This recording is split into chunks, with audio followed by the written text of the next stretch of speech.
Good morning, happy Monday.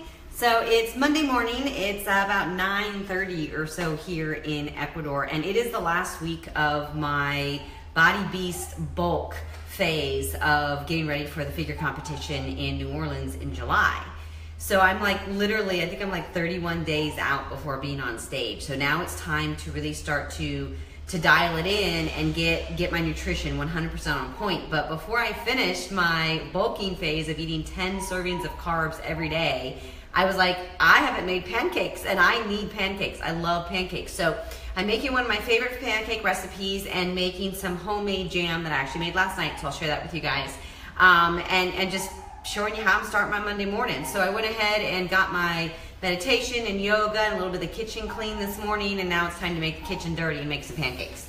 So, because I'm starving. So what I've got here is my dry ingredients and then my wet ingredients, and we're going to do a basic mixing method of taking the dry ingredients and adding it into the wet ingredients, so that way you end up with the proper distribution and a nice fluffy, healthy pancake, completely gluten-free, of course. So I'm going to take a little small bowl that I've got kind of a fork in that's going to act as my little small whisk to bring together the dry ingredients.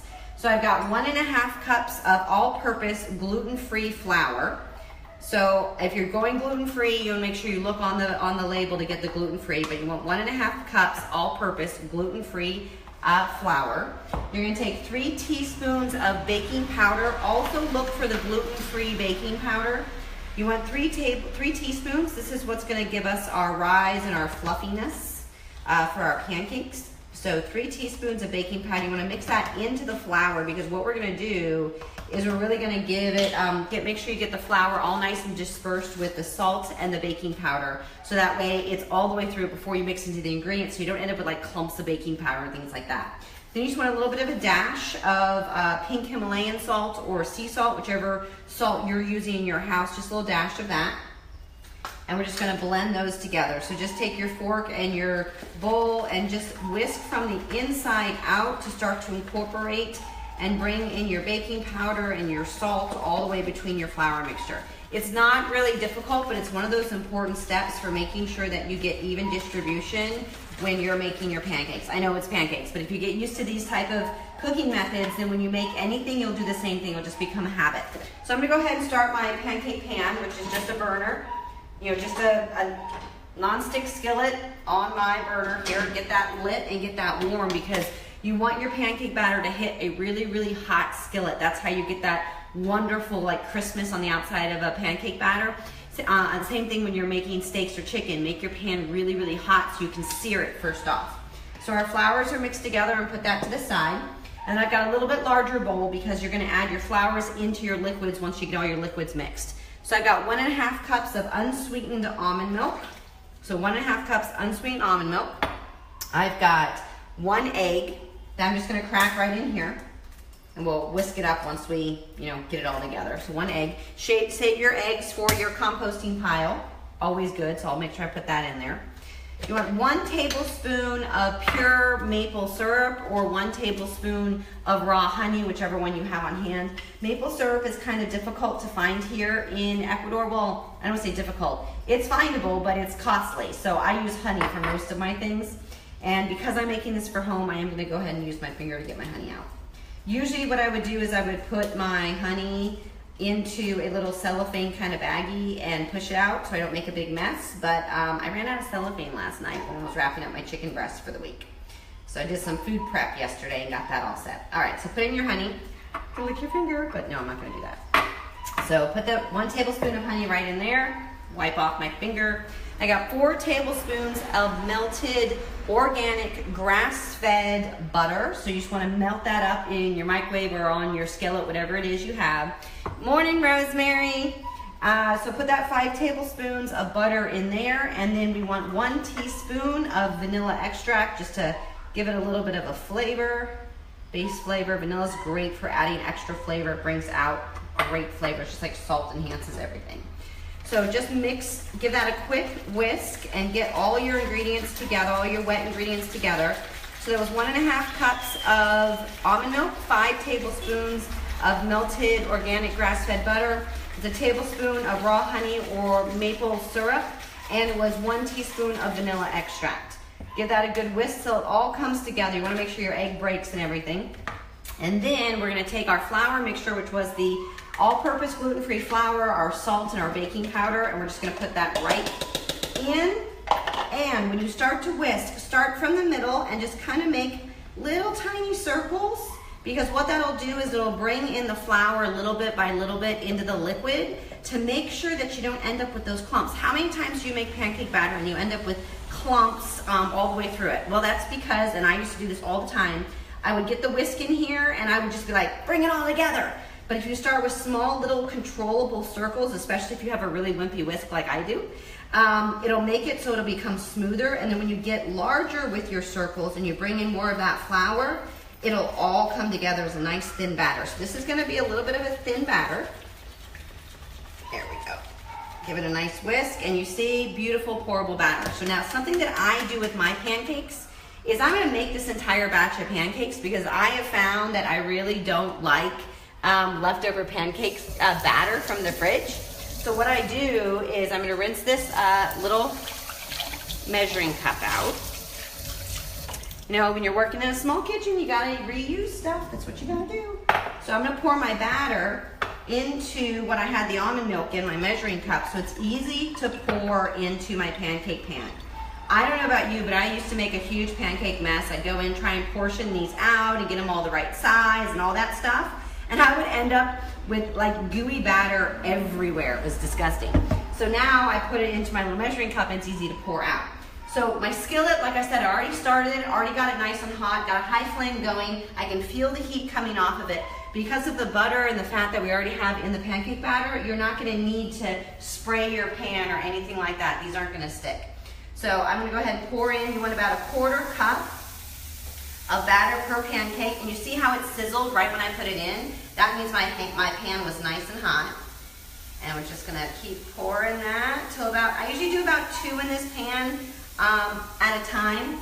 For serving sizes, you have about 2 pancakes per serving size. So I've got them in there, and I know you guys can kind of see them from that angle. It's hard to line your camera up right for the right angle for when you're cooking. You need one of those downward cameras.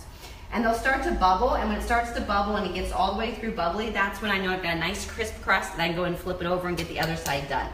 So now what I made to go on top of my pancakes is I'm having peanut butter and jelly pancakes, or peanut butter and jam pancakes.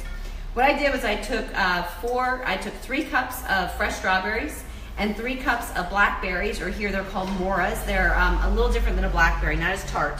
Different type of earthiness, different type of flavor in them. And all I did was put them into a skillet and cook them down until they became strawberry and mora jam. No sugar, nothing added.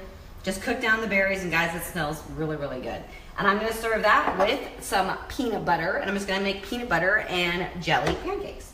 All right, so these are ready to flip over, and you can see that because look how you got the little bubblies all the way through.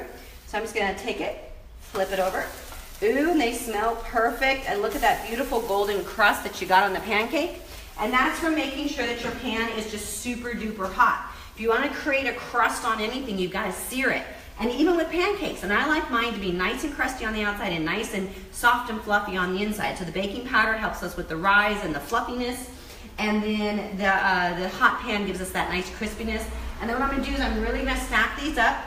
I'm gonna use about, I think it's about a third to 1/2 a cup of the jam, and about 2 teaspoons of peanut butter that I'm gonna put onto our pancakes to give us a serving.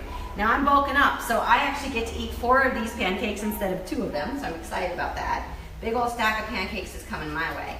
All right, so these are beautiful. I do believe I'm gonna flip them over and show you guys what the underside looks like.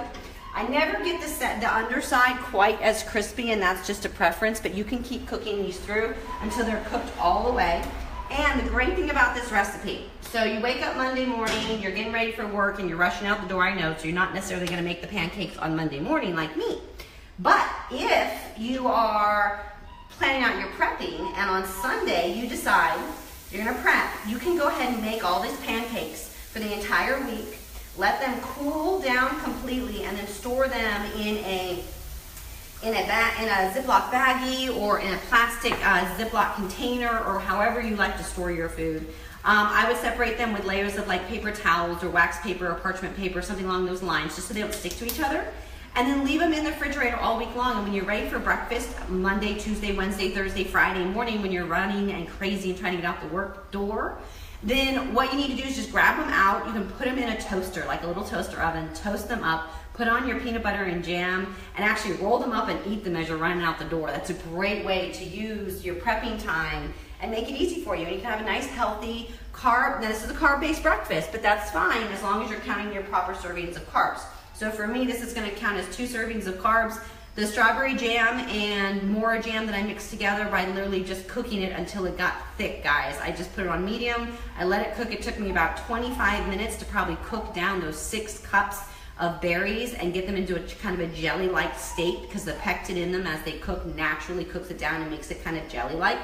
And then I poured it into my mason jar. I let it cool on the counter until it's time to go to bed, and then I popped it in the refrigerator without the lid on and let it cool completely the rest of the way.